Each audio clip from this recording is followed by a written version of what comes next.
this is Raymond, and this is the Legendary Living Podcast. And if you're new here, welcome. We're glad to have you. And if you're a regular, we're glad to have you back. So the last episode we did was how to tell a story, and we talked about my personal story, but then it dawned on us we never talked about our dear friend Raymond's story. So today that's what this episode's going to be. It's going to be a part 2 follow-up of that episode, just his story. I'm barely going to be doing any talking. I'm just going to sit here and look pretty. I might chip in a little bit, but other than that, it's going to be just Ramo. So without further ado, I hand it off to Ray, and here we go. Thank you, Dylan. I appreciate that, man. So yes, welcome everybody. Some of you may know my story already. Some of you may know bits and pieces of my story. Some of you may have no clue who I am or what my story is or why you should care about my story. But so why you should care about my story, maybe I'll start there, is it's a story of great redemption, strength, overcoming great adversity, and you should care because I hope it inspires you. So whether you care or not, it's up to you. But what it could do for you is hopefully inspire you and help you in a current struggle that you're going through, or a future struggle you will go through, or, you know, sort out some things of a past struggle of yours. So, so I guess I will just start out by saying when I was 12, up until that point, life was really good. I felt like I was really grasping life well. I was a very happy child.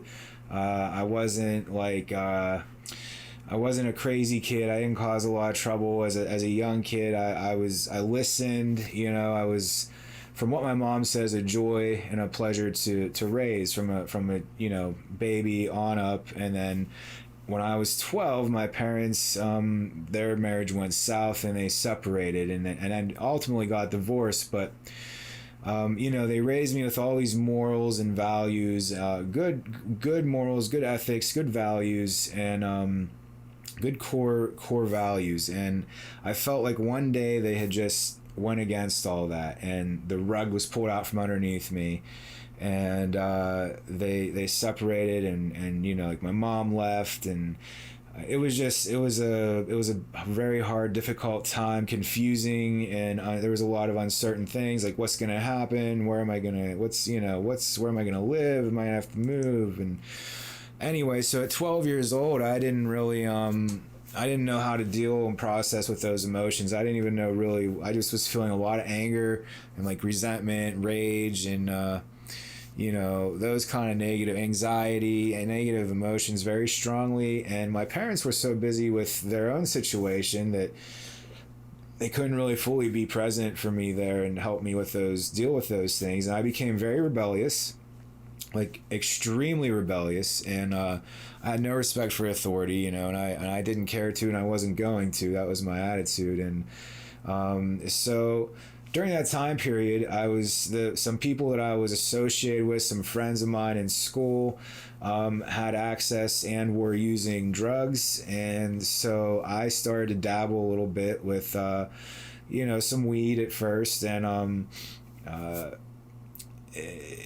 it didn't really do anything for me, you know. I had to smoke 20 times. I counted. It was 20 times I had to smoke before I got high from it. And I don't know, that was just my body. But that 20th time when I smoked it, and I was just like, wow, this is amazing, you know. And then it led into other things, like I started drinking, and real heavy, but just binge in short bursts. Like we split like a gallon of Canadian whiskey, me and my friend, at the age of like 12, 13, I think we were. And then a couple weekends later, I'm taking acid, you know.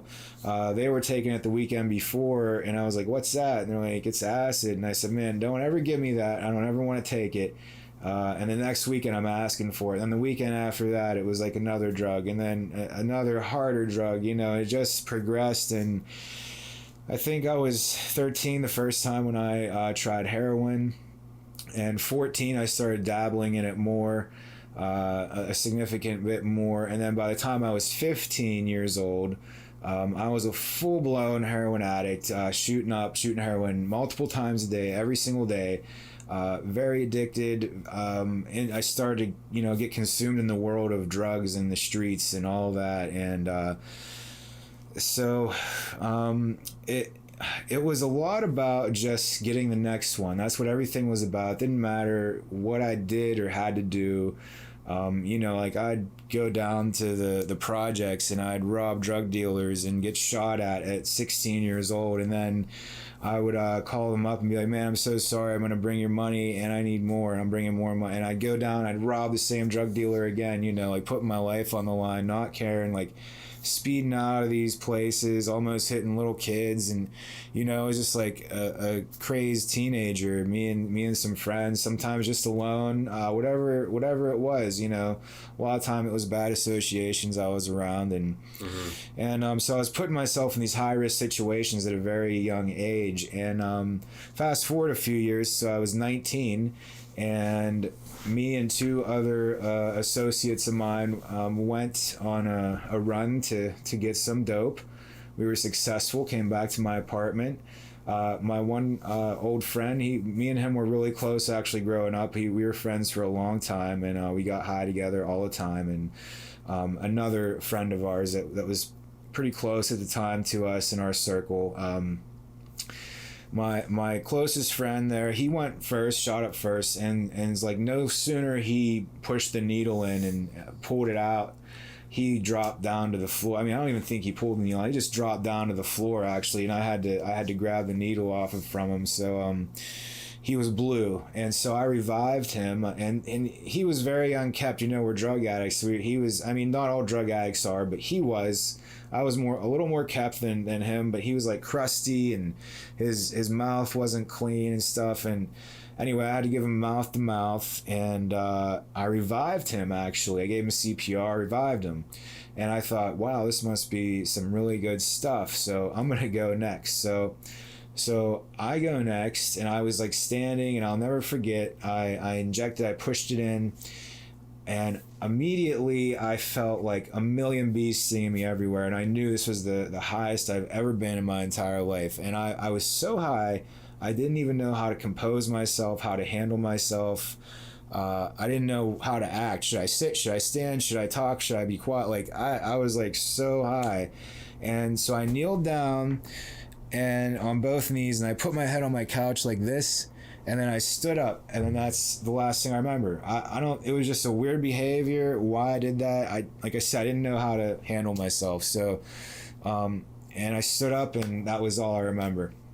So the next thing in my awareness was nothingness, just black, dark nothingness. And I felt tremendous pain and sorrow, grief, loss, that I was dying, right? And I was like letting go and passing on to the other side, and then immediately after this inhuman amount of like sorrow, pain, and suffering, it was like a whole nother realm of emotion that isn't that we can't experience, I don't think, in our current states, our physical states. It was like beyond that. And I heard this gentle, firm, deep man's voice say that it's okay, everything's gonna be all right, everything's okay. And it was just such a soothing voice. And then I felt tremendous love and like a blanket of comfort, like I've never felt before, and all that bad feeling just slipped away so effortlessly, and I felt so good and at peace, and the serenity was beyond what I think is humanly, physically possible. It was like another worldly set of emotions. And then the next thing I know, so I'm in this nothingness, this dark nothing. I start to slowly open my eyes, and here's this medic. It was a girl that I went to high school with. I didn't even like her. We didn't really get along, and here she is like saving my life, because I was like that. I liked most people, but there was a certain class of people I didn't like. Growing up, I was just like that. And anyway, so the story goes. I overdosed, obviously. And I guess my friends took the rest of my drugs and ran away. I live in an apartment building, so I had a friend in the building who lived downstairs who used to just come up and stop in, and he happened to just be coming up and stopping in. He seen me laying there, and one of the friends ran. The one I revived ran. The other one did stay for a little bit, but just to be clear. But anyway, so he calls 911. The paramedics come. He's freaking out. They hit me with Narcan twice, wherever they shot me with it. I don't really remember, but they hit me twice with it. And they said, dead on arrival. They called my time of death. They said I was dead for 16 and a half minutes. And my friend that lived in the building that called the paramedics, he was like begging and pleading for them to do something. He was trying to do CPR while the paramedics were coming, so he was like making effort to try and keep me alive when nobody else was. And so the paramedics, I guess they hit me with a defibrillator, and that didn't do anything either. And then he was begging and pleading for them to do one more thing, so they hit me with like Pulp Fiction. I hit you in the heart with pure adrenaline, a big hypodermic needle right to the heart. And I just barely opened my eyes and started like real slow. And I was like, I had so much drugs in my system. I was high for another 24 hours after the 2 shots of Narcan, which is supposed to rip it right out of your system, and after the adrenaline, which is supposed to snap you right out of it, I was so high I was throwing up, which anyone that's used, right, when you're throwing up, that's a whole another level of being like, that's really high when you're actually puking because you're so high. And for a whole another 24 hours I was still throwing up. That's how high I was. So I know I got a massive dose, and it wasn't on purpose. I didn't mean to. Most people don't mean to overdose. And I had a pretty hefty habit. I just think we got a hold of some really strong stuff. Yeah. And didn't, it was like, it looked like espresso in the needle. It was so dark. Really? Yeah, you couldn't even see through it, and it was like full. And anyway, so I decided, man, I gotta draw the line. I always wanted to push limits and be extreme and see how far I can take. Like, if you can take 5 pills, I can take 60 pills. And I would do crazy stuff like that all the time. I don't just because I was rebellious and upset and angry, and I just wanted to be as wild as I possibly could and extreme as I possibly could, and disobey as much as I could, and so I was just always pushing the limits with stuff like that. And so I ended up, I didn't want to do this with my life. I quit cold turkey. I locked myself in my apartment for 3 weeks, and it was like, so every cell of my being was just like in like beyond imaginable bone crushing pain. It was so bad. And I was dehydrated. I couldn't eat. I couldn't sleep. I couldn't even move. Finally, about 2 weeks in, roughly, I was able to crawl to the bathroom and turn on the faucet, reach up and turn the faucet on and get my hand wet. And I went to put just like one single drop of water on my tongue. And just that one drop of water touching my tongue made me so sick that I started puking up my stomach lining. Like, I was literally puking up my guts because there was nothing else in me. And it was just like such a horrid thing. I was dying. I felt like my organs and everything shriveling up. It was about 160 pounds or 55, somewhere around there, which for me, I'm about 250 right now, 245 to be exact. So you can imagine, almost 100 pounds lighter than I am now. I was like really strung out. And so anyway, I went through this horrible withdrawal. I ended up getting through it. I ended up staying clean off everything for a while. I got into bodybuilding. I met a girl that I married. And so a few years are good. I had a couple years where I didn't use anything, and just on willpower alone. I didn't have any recovery or any groups or therapy or anything like that. And anyway, so the marriage starts going south, and towards the end, it was only a 2-year marriage, and towards the end of it, I relapsed, and I came clean and, told her, and she was upset because her dad had died from an overdose, and she didn't want anything to do with that, so she didn't want to support me or I don't blame her. This is just what it was. So we divorced, and that continued as a downward spiral for like 5 years. And you know where I slipped up? I was working like 2 hours away when I was clean. Our marriage was already like, it was fizzling out, and I knew that. Like, we were separated, and I hadn't relapsed yet, but I just got paid. I had a decent job, and I had a pocket full of cash, and I came back home to a car wash in my hometown, and I needed change. And I go to the next wash stall over, and there was a guy with his back to me, and I asked, "Hey, do you got change for a 10?" And he turns around. There's this kid I know from high school that is into drugs, and he offers me some heroin, and I'm like, no, I'm good. Okay, so he gives me my change, and I'm over there washing my car, and it was just like someone put it in drive, and something in my head like clicked. Like, I even heard it engage. It was like click, and I thought, well, I can do just one.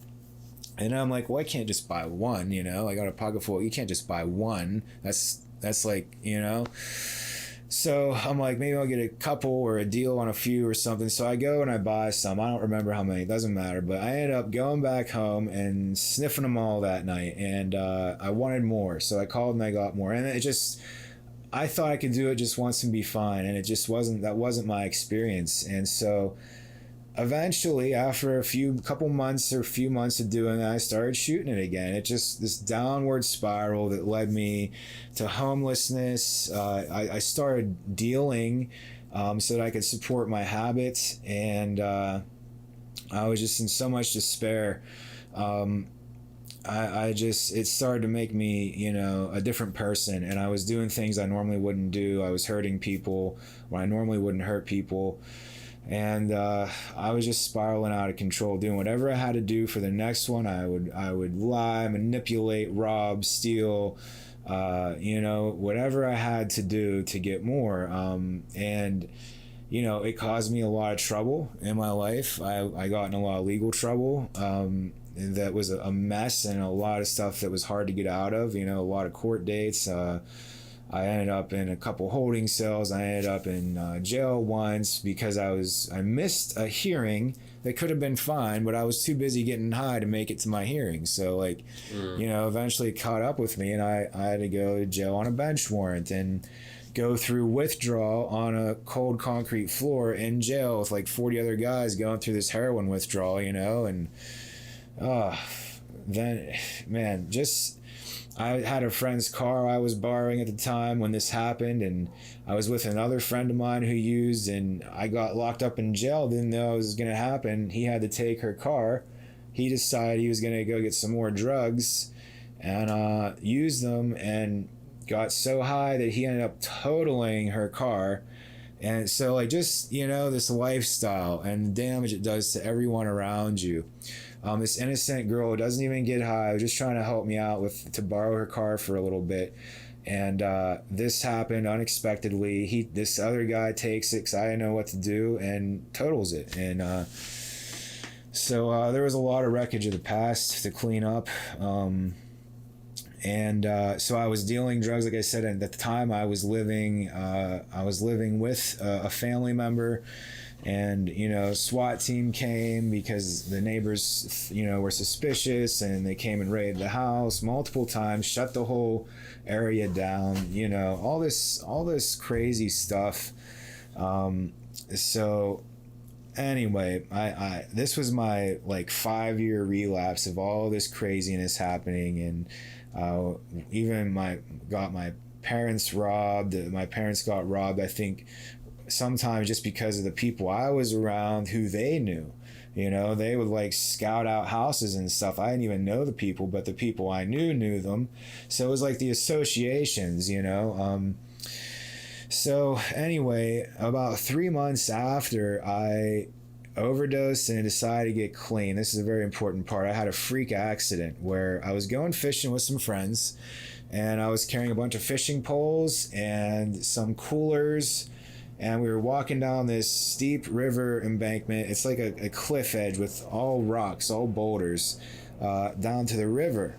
And right at the very top, I tripped on a stone and it sent me flying, and I tried to catch myself and I just gained more momentum, and head first I went down over this like about a 35 to 40 foot drop, and I landed head first on the corner of a boulder on the sharp edge of it, and it split my head wide open, and another sharp edge of a stone slit my side wide open.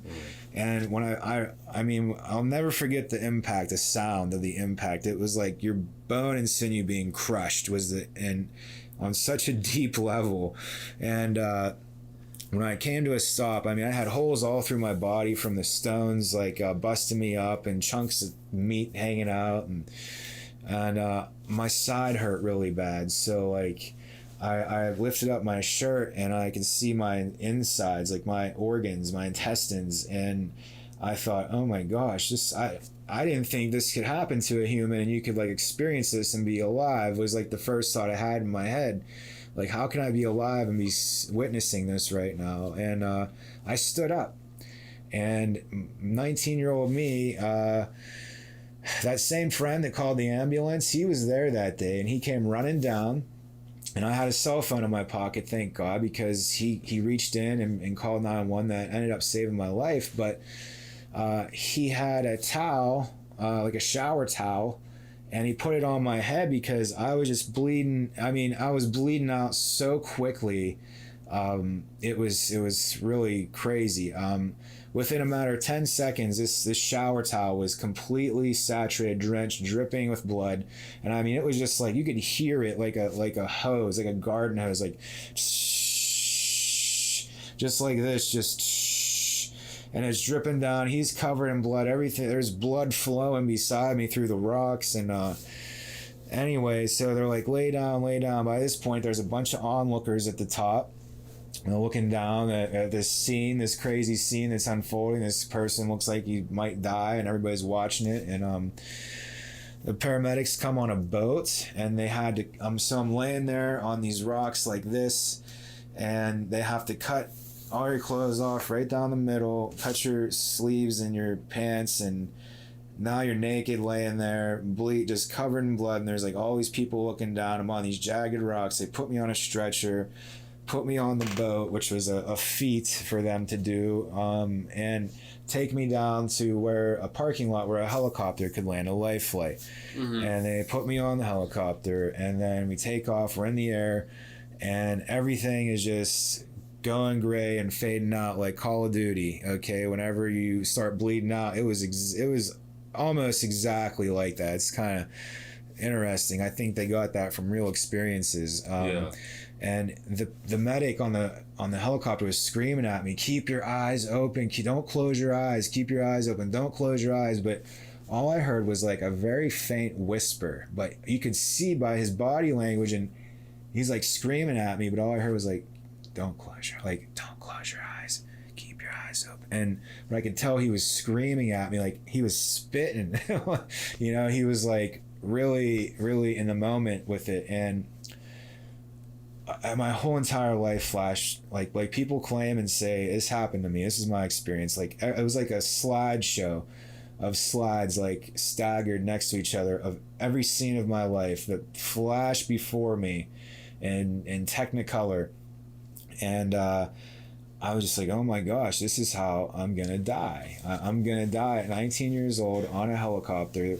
And I was starting to prepare myself to accept this reality. This is happening to me. This is how you die, Ray.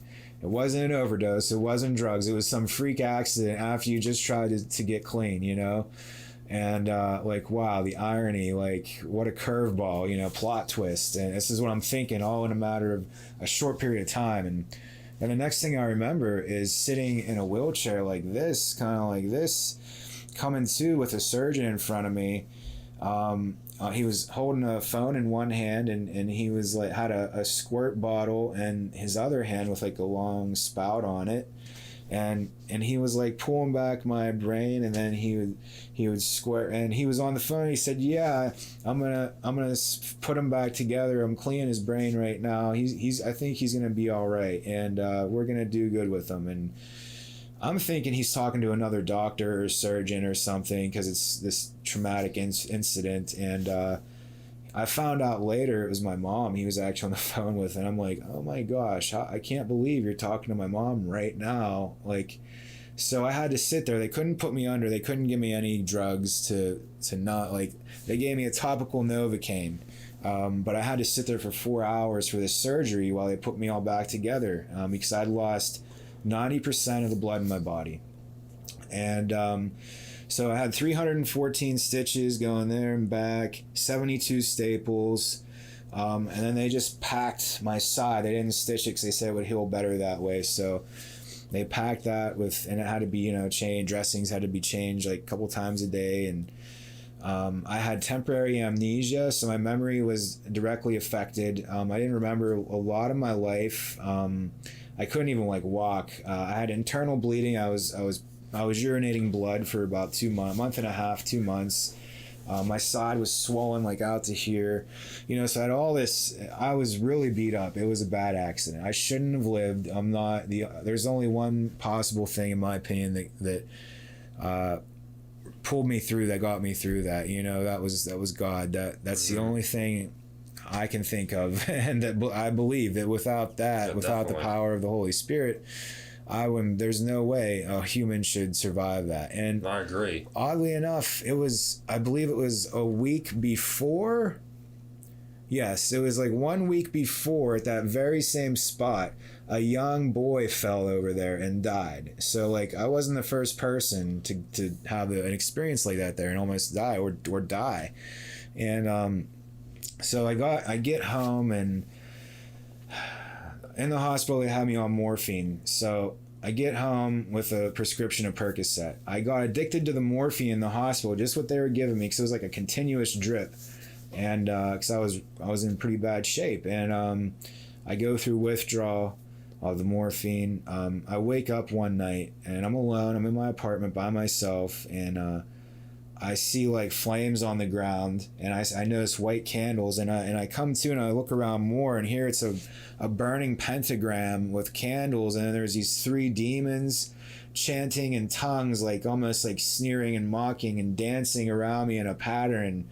And I'm like freaking out, and I think I blacked out, and I don't know what happened. And then I came to again, and there's like Native Americans telling me signs, and I'm seeing all these feathers and headdresses, and they're dancing and singing in their native tongue, and they're telling me all these lessons about life and how I need to be grateful now, and this is a rebirth, and all this crazy stuff that I don't know, man. It was just an interesting time. So I get off through that. I have some clean time, and I don't know how many months, but I was getting better, and I wake up in the middle of the night, and there's like fog or smoke in my room. Okay, I had a dim night light on, and there's fog and smoke, and I'm like, what the heck? My first thought is, what is going on? Why is there smoke in my room? And I'm like, oh no, is there a fire? And I look at the end of my bed, and standing there is this like 8 foot tall demon with a bull head, a big ring, head of a bull, man of a body, really big muscles, looks like cowhide, like black cowhide with blue veins, red glowing eyes, and chains, or big thick chains around his neck. And he reached down and grabbed me by my neck. I'm laying flat on my back on the bed. He reached down like this, picks me up, and looks at me and says, "You will never escape me. I have you in my chains forever." And he's like laughing this evil laugh, and he throws me down on the bed so hard that I bounced back off and smashed my face on the ceiling. Like it almost broke my nose. Like, and then I come back down, the wind's knocked out of me, and I am just in shock and tears, and I can't process what's happening to me. And I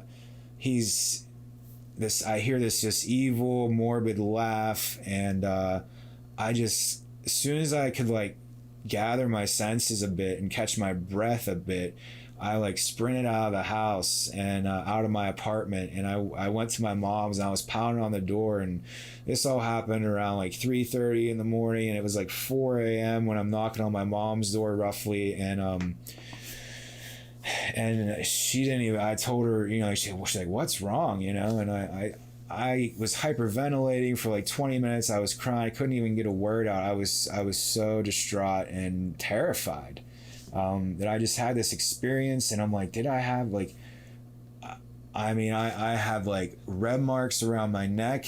I was still feeling choked. My back hurt from being slammed.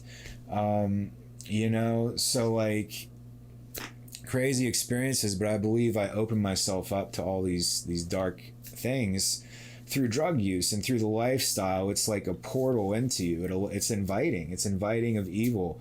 I don't care what you say or who you are. I mean, this is what you're doing when you put these things into you.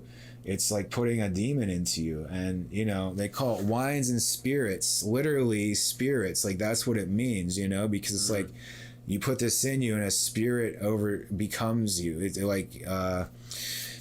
It possesses you, you know? Yeah. Really, that's why they call it wines and spirits. And it's the same with drugs. You're putting some kind of dark demon into you. And the more you do it, the more it becomes you, and the more it invites all of its friends to come too. And you know, I'd have all kinds of problems with things like this throughout my addiction. And I mean, even the point of gray aliens coming to visit me in my room at night, a couple times, two of them,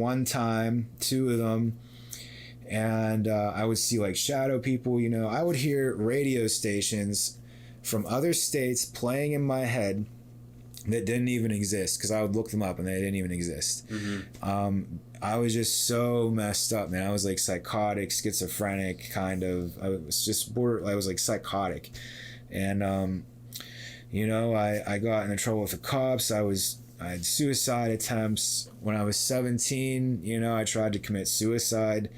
And I was sitting on the edge of my bed, and I was dating this girl at the time that I really liked, but she was like, if you keep doing drugs, you know, I can't be with you. And I kept doing drugs, and she didn't want to be with me because she wanted to, but she stayed true to her word. You know, she didn't want me like that. And I can't blame anybody for that. So I was going to kill myself. I took like 63 milligrams of Klonopin, over three times the lethal dosage, not to kill myself, just to calm myself down, to kill myself. I had this like crazy blade with spikes that my plan was to rip my veins out with these sharp spikes, right? And I called her. I take all the pills, they like start to kick in. I call her and I'm like, I just want to say goodbye.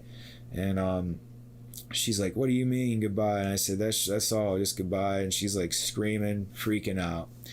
And I just set the phone down there, and I think I nodded off because of all the drugs. And the next thing I know, my mom's like screaming, Raymond, the police are here. Why are the cops here? And I'm like, don't let them in. She's like, I have to. And she lets them in, and they come to my bedroom door and they're pounding. Raymond, open the door. And I'm like, no, if you want me, you're going to have to come and get me. And so they start to break down the door, and I'm like, oh no, they're really coming. So, I grabbed the first weapon I saw, which was my Louisville Slugger, my aluminum baseball bat. I grabbed it, and they broke the door in, and I just started swinging. I just swung where like my life depended on it, and I hit the one guy, and I think I told you about this. He was like a 400-pound guy, just so big and solid. And I hit him square in the chest, and he just fell straight back. And the other guy was like thinner and not as built, and I was like hitting him. He like fell into the garbage can, and they were emptying cans of mace on me. I mean, my whole room was just dripping in mace. Everything, I was soaked in mace. It was like I took a mace shower, because they didn't want to kill me, because they could have just, you know, tased me or shot me or something, but they just were macing me. And after like 10 minutes, I mean, I got all these tranquilizers in my system. I'm so tired, I just give up. I'm like, my stamina was nothing. It probably wasn't even 10 minutes. It was probably like 7 minutes. And it was a long drawn out thing at that. And I just threw the bat at them, and the big guy gets up again, and he just comes and jumps on me, puts my face in my bed, puts his knee on my neck, and he's basically smothering me. They arrest me, put me in a straitjacket, squirt Dawn dish soap in my eyes, because that's the antidote for mace. It actually helps it to feel better, which sounds crazy, but it does. And And they take me to the psych ward, and at this, mind you, I have like this huge 4.5 foot tall blue mohawk, right? Like taller than you can even see above the screen here. And I was like overweight at that time, real overweight at that time. And all I have is a robe on, like the hospital gown.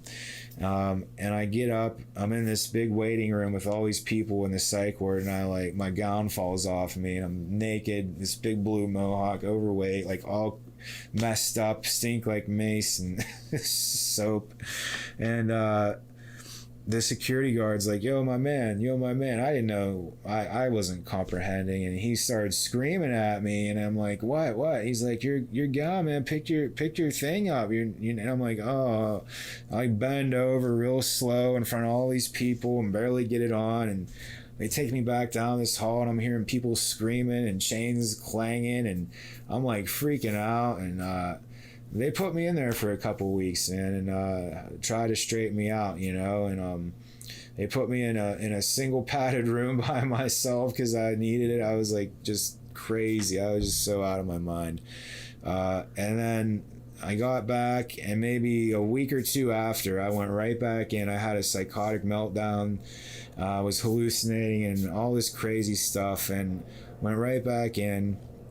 And anyway, got out of there. I was on all these crazy meds, tell me I'm psychotic and I'm depressed, and extreme depressive disorder, extreme panic disorder. I'd black out from panic attacks, and I was just a mess. I was just a wreck, a mess of a person, strung out, so sick. I didn't know what was what, and I'm just a teenager, so spiraling out of control.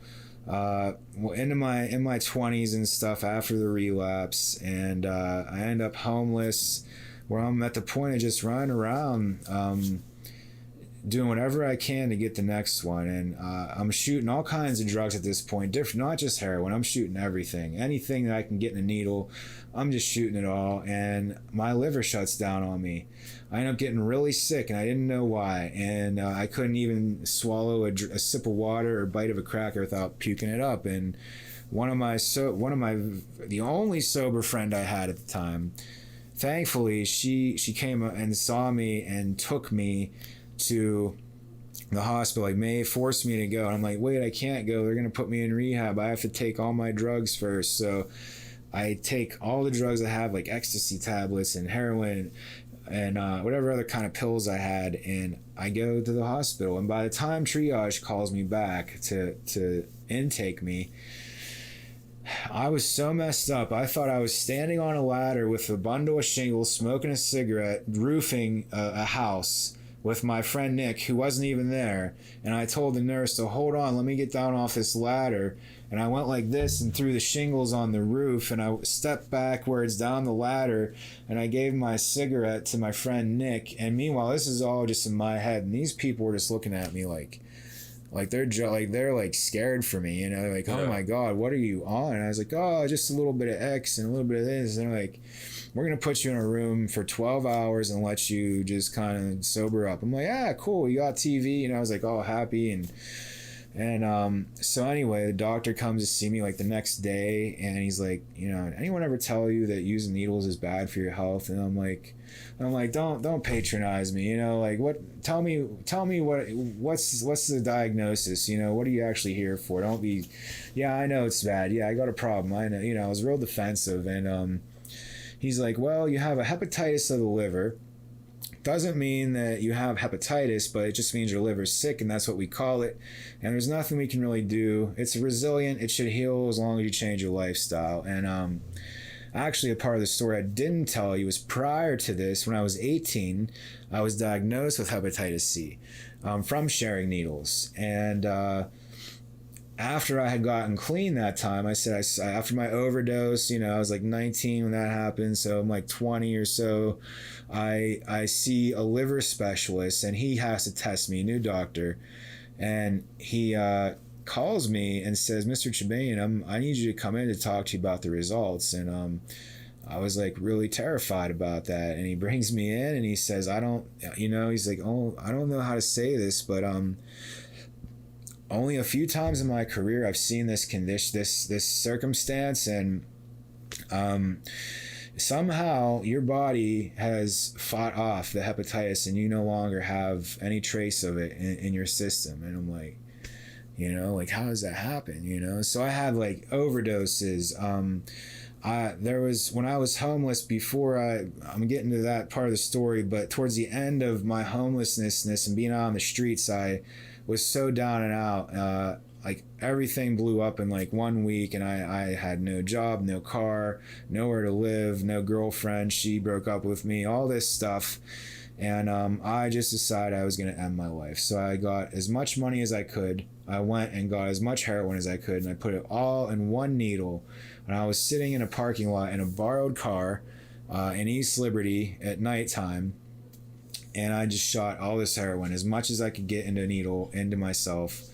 And I overdosed, and I went out. And next thing I know, I'm waking up, and I happen to see my phone. It's like 4 a.m. and I have all these empty heroin bags and this needle. And I'm in the middle of this well-known parking lot in Pittsburgh, and I'm like, shit, like I woke up. I suck so bad at life I can't even kill myself. Like that's the point of desperation I was at. Like I am such a loser that I can't even successfully kill myself, and I wasn't grateful. I wasn't like, oh, thank God I didn't die, no, I was like, damn it, I'm alive. And yeah, it was an all-time low. And so anyway, I ended up driving back to return the vehicle, and I had consequences to deal with, because where have you been and all this stuff. And so anyway, fast forward, all this crazy stuff. I've been given opportunities and chances of survival and living through it.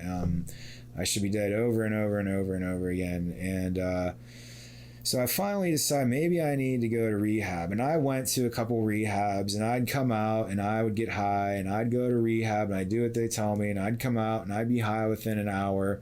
And then the last time I was like, I'm just so sick and tired of being sick and tired. And I knew I needed to change, but I didn't know if rehab was what I wanted or what.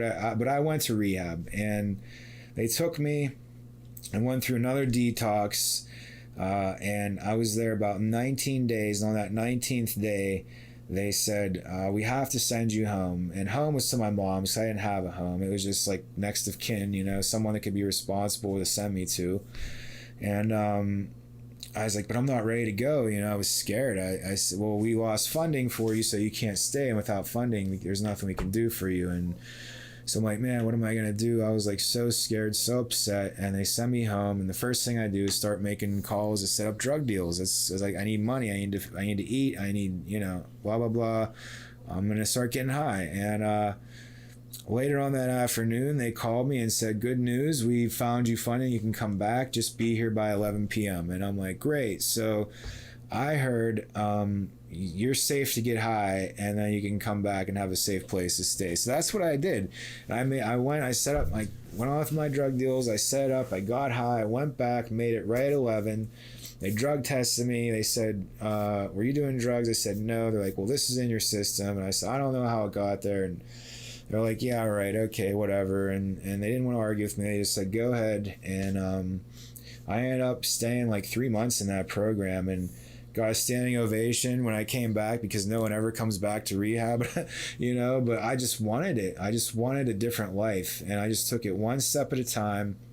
And I had like monthly marker points. Like I got 30 days clean, and I was like, all right, I see how I feel. Wonder if I can get to 60 days. If I can get to 60 days, then I'll consider like getting high again. And I made it to 60 days, and I was like, wow, I made it to 60 days. I'm like, do I really want this? And I just had support, and I had people reminding me, your misery can be refunded in a heartbeat out on the corner. Like in a year, you're going to be such a different person.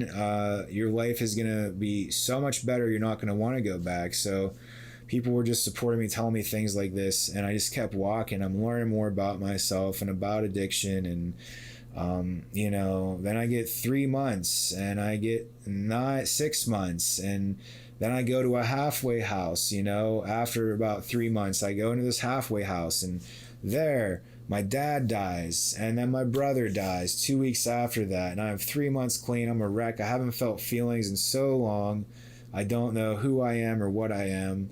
They had to sit me down with a list of emotions and their definitions. I had to read them and study them and circle the ones that applied to me, and then learn how to cope with each one of those emotions, because my whole emotional system was destroyed because of not feeling. Drugs kill your emotional system. They kill everything inside you. Your spirituality, your connection to spirit. That's why all the dark stuff was coming. It just kills all the good. And you can't even feel. You're just empty, a shell. You're soulless, like just floating around, like being controlled by evil.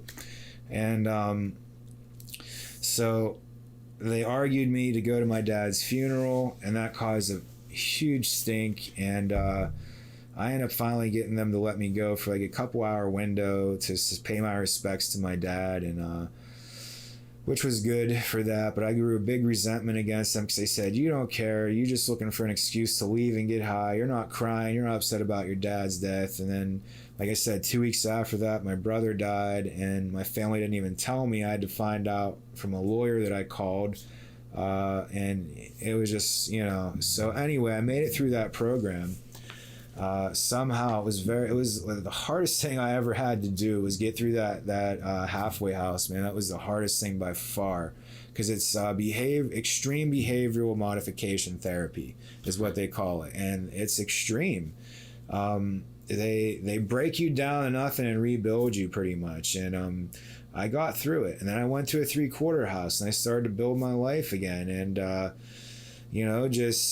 was going to work and the fog was starting to lift a little at a time. And I got with a girl, we got our own place, and then a few years went by and I was doing good. It was clean, and that fizzled out. And I moved in with a guy who was supposed to be clean and he wasn't. And some other women came into the picture and it just made a mess, and I had to get out of there. I ended up staying with my mom. This is all clean now. Moved in with my mom, got another job, was doing good, was getting ready to sign a lease for a new place. And the moment I'm leaving to go sign the lease, my boss stops, so we have to have an emergency meeting. And basically, make a long story short, says we're not getting funding. We have to let you go. We can't afford your salary. So I find myself homeless again, clean, trying to do the right thing with like years clean. At this point, and I ended up staying with a friend, sleeping in her dining room on the floor, and that no job, it was just like no income, clean, like with years clean at this point. And I just thought, man, I there's got to be something I'm not doing right. And so I really started to look at my results and what I was doing to get those results. And although I was clean and a lot better off, my life still was in shambles, really. So I had to clean up all that stuff. I had to learn a whole new way of life. And then slowly but surely, I met some good people, and I just put one foot in front of the other and just kept walking. I started to become a leader. I was a leader in my home group and meetings, and just in life I started to take the lead in things. And I got a job, and I moved in with my girlfriend, an amazing woman, and started my own business. And now I started a group where I help other recovering addicts, and this is nearly 7 years into this, since that last time checking into rehab, almost 7 years. So it's been a heck of a journey, but the story is I lived a lot hard. I've been through a lot of crazy things. I've seen a lot of dark alleys. I've seen a lot of people die, a lot of personal close friends dead. I've seen a lot of violence. I've seen a lot of just bad things, evil. But I made it through all of it. So even though I was coined the most hopeless, least likely to succeed person, it just goes to show you that that wasn't ever true. You can overcome anything. And if you're going through something hard or difficult, just know that it is very possible to get out of it. You just have to have a little bit to invest in yourself and just a little bit of hope. Invest in a little bit of hope, and just trust somebody to help you. You have to reach out, and you can't do it alone. I mean, we're not meant to live alone. And there's a lot of, I realized that all that pain and suffering, although it crippled me, took me to my knees, ruined my reputation, it showed me what I was made out of. It showed me how strong I was, and it trained me in some very extreme things to be able to help other people now in getting through those same extreme things. And so really it was like a blessing in disguise, and that's how I choose to look at it. I can use all that for good, and that's just the power of the God that I know. He can take the evil and the ugly and make it into something beautiful and say, because I'm God, this is what I do. This is the kind of work I do. I can take something so horrible and not only forgive for that, but make it for a good use. You can take the worst possible case and make it for good somehow. With every adversity comes with it the seed of greater or equal or greater good. Mm-hmm. So, and I live by that saying, that quote. So it's very true. So yeah, hopefully my story inspires you. There's so many years worth of stuff. I mean, going through withdrawal on a cold jail cell floor, being arrested, having the cops chase you, having drug dealers chase you that you owe money. I mean, there's so many other things in there that happened that I shouldn't be alive today. I mean, been in some really sticky situations, but we all have a purpose, and sometimes we don't get to escape that purpose, and thank God I didn't get to escape it, because now I have a chance, and I have all that experience and knowledge to share, and hopefully be an inspiration to you guys. And it sure inspires me. And I don't mean to be haughty or boastful, or I'm not prideful or braggy or nothing like that, because I give the praise to God, because that's where it's due. It's not me, man. There's no way my own human flesh could have survived all those things on its own without some spiritual help from the spirit realm, so angels, whatever, I don't know, but all I know is I had some help, and you have help too. It's always around us. It's just a matter of if we're willing to be open and accept it. And I had to practice some spiritual principles. I had to get honest. I had to spill my guts. I had to come clean. This whole process of recovery, is like I said, even my emotions, I had to understand what they were, and then which ones I was feeling. I had to decipher that, and it was so hard. And, I was in places in treatment with guys who had to learn how to read again, like guys in their 50s that forgot how to read because they got so screwed up. Crazy. They didn't even know they had to learn the alphabet again. Seriously, had to learn the alphabet again because they were so screwed up from substances, and guys in their 50s. It's hard to believe. Yeah, it's hard to fathom, and then you get close to some of these guys and they go out and they get high again and die, and time after time after time. And they told us that out of all of you, and there was, I think, like 50 of us, 1.5 of you will make it and never get high again, statistically. And I said, well, damn it, man, I'm going to be one of those 1.5. I don't care what anybody says, and I just set my mind to it. And I was like, no person is going to give me a statistic to dictate my destiny or my path in life or my future, So I just made a decision, and I just wanted better. I mean, who wants to live like that? It's no good. It's no fun. It's not rewarding. There's no fulfillment, it's just horrible. So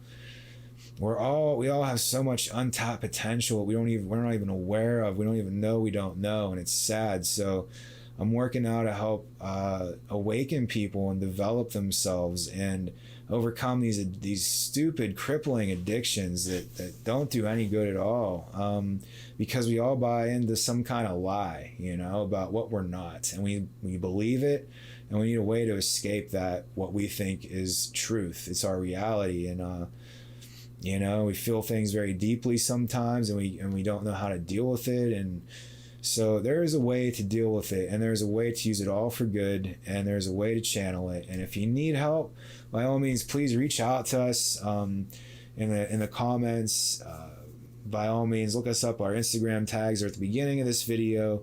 If you're feeling like, it's the end for you and it's not worth it, we will put the suicide prevention hotline number in the video too, in the link, because please just reach out and talk to somebody. I know that's a 500-pound phone sometimes, but it's going to save your life. Sometimes all you need is just a little bit of an ear or someone who knows, has been through it, to know it's possible for you, to give you that spark of hope, and know that you're worth it. No matter how low you are, know that you're worth it, and you have a greater purpose to fulfill. We're all here today. We're alive now. We need to do something with that. We have the opportunity. It's such a beautiful opportunity. So many don't get it, and so many have lost it. So that's all I got. That's the short version of my story. I hope you got something out of it. And Dylan, thank you for being here and for listening too. Appreciate it. Yeah, no problem. I'm proud of you making it through that. Thanks, man. And I hope that everybody else gets something out of that too. I'm glad you shared that, because it just shows that God's always at work. God's good. He never gives up on you. It's never too late. Just like you said, if you can make it through something like that, there's no excuse. You can make it through whatever. Right.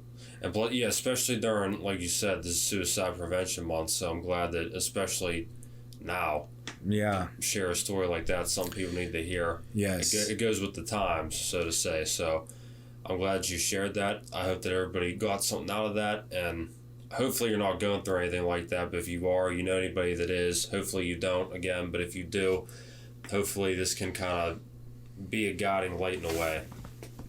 Yeah, hopefully. So definitely, like, if anyone's struggling, someone who's struggling, share this with them. Reach out, leave a comment, by all means, please. So we thank you for your time and for listening. Hope you got something out of it, and we'll see you on the next one. Yep. You guys stay legendary.